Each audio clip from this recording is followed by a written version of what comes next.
O Emerson Benedito, cadê o Daverson Nicola? Emerson, conversando com o pessoal lá do Fortaleza, até pedi, quando fechar vocês me avisam. Não, avisem, beleza? Então, mas ainda não há autorização do pessoal do Atlético para a liberação do jogador, tá? Existia uma negociação do Daverson com o Fortaleza. Em determinado momento, o Cuca pediu que o Daverson fosse liberado e, em troca, o Pochettino fosse incluído no negócio. O pessoal do Fortaleza concordou com a negociação, mas dentro do Atlético não houve um consenso em relação ao Pochettino. Então as partes estão tentando chegar a um denominador comum. Deixa eu pegar mais um superchat. Paulo Gabiroba, meu amigo torcedor do Galo. Boa noite, Nicola. Chegando agora, alguma novidade no Galão da Massa? Paulo, outro dia mandei mensagem para uma pessoa do Atlético para perguntar sobre a Arena MRV. O Bruno Musi, que é o CEO do clube, fez a previsão de que o Atlético volta para o seu estádio na partida contra o Vitória, tá?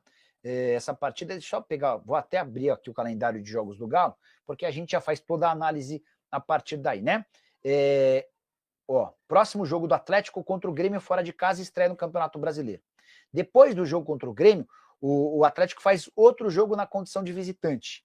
Ele vai até o Peru para enfrentar o Cienciano. E aí, no dia 5 de abril, tem jogo contra o São Paulo, tá? 5 de abril. Essa é a data em que, se tudo correr bem, o Atlético pode voltar a seu estádio.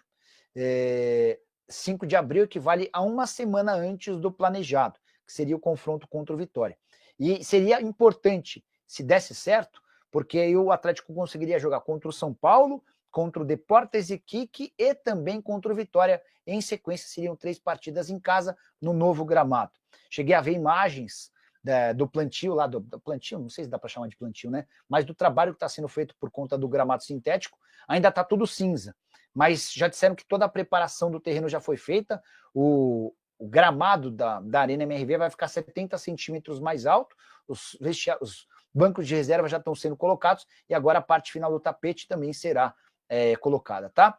O Atlético aproveitou essa pausa de jogos no estádio para fazer outras pequenas e importantes alterações, entre elas em relação à acústica. Havia muita reclamação da acústica péssima da Arena MRV. Vamos ver como é que vai funcionar a partir de agora. Outro ponto que estava sendo trabalhado em relação às cadeiras.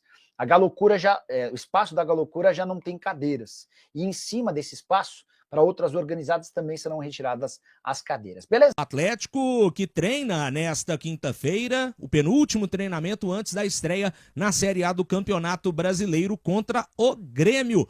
E o técnico Cuca terá reforços importantes. A volta dos jogadores que foram cedidos às seleções para a disputa dos jogos das eliminatórias para a Copa do Mundo. O lateral Guilherme Arana, que serviu à seleção brasileira, também o zagueiro Júnior Alonso, que atuou pelo Paraguai, e o meio-campista Alan Franco.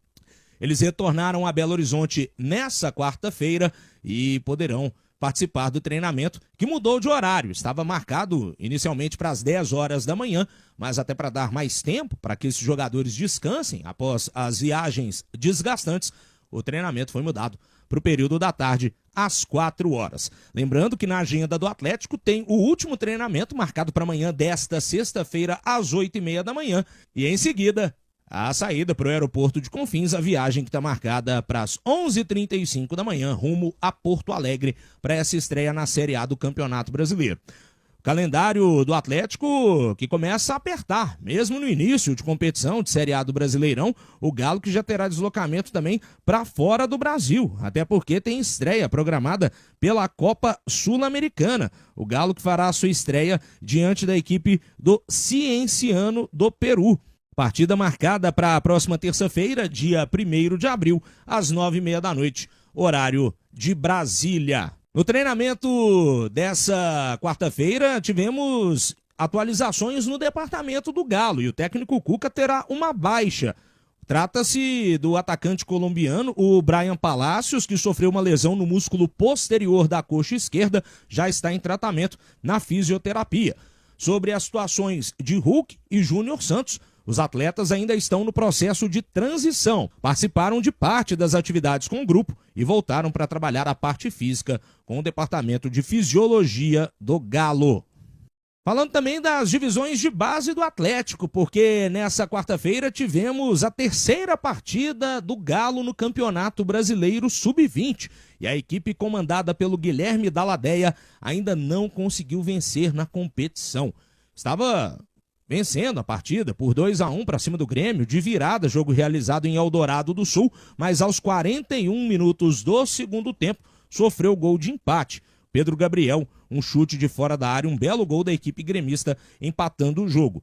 Com o empate, o Atlético chegou a 2 pontos no torneio, 2 dos 9 disputados na competição, e caiu para o 15º lugar.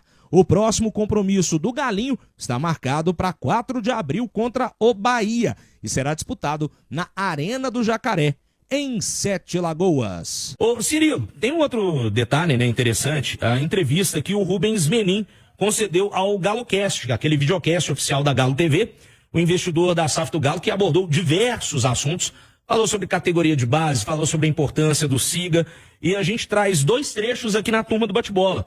Vamos começar ouvindo o Menin falando sobre a SAF do Atlético, essa operação da SAF do Galo e da possibilidade de novos investimentos no futebol do clube. O sonho meu é um dia que a gente possa abrir capital na bolsa, porque o esporte vai de muito dinheiro. Tá muito caro, né? Muito caro. Então é o seguinte, quem não se preparar para ter muito dinheiro, não vai ser competitivo. E eu vejo o seguinte, que o Atlético deu um passo importante com a SAF, mas novos investimentos serão necessários. Então, na hora certa, do jeito certo. Então, tomara que a gente tenha a capacidade de fazer isso, mas eu acho que vão precisar de novos investimentos, sim. Nós e todos os outros times. Aí o Rubens Menin falando que o futebol tá caro, tá inflacionado e que não vê um futuro no futebol brasileiro sem que os clubes aumentem, né? Façam mais aportes financeiros, digamos assim, para investir nos departamentos de futebol. Pô, Léo, realmente tá muito caro, né? Muito caro fazer futebol. Qualquer jogador que meteu 3 gols na carreira tá custando 10 conto, Edu. Tá caríssimo. E assim, o cara que faz muitos gols, ele custa caro mesmo. O atacante custa caro, o gol custa caro. Mas não é só o atacante que tá custando isso, né, cara? Você olha hoje, zagueiro tá um valor absurdo, lateral nem se fala, volante, tá muito inflacionado. E depois das SAFs aqui no futebol brasileiro, o Simões é um cara que fala muito isso aqui, né? As SAFs chegaram no futebol com um propósito e foram para outro, né? Pelo menos algumas delas, com promessas de muito investimento e realmente fazendo muito investimento e acostumou mal o torcedor.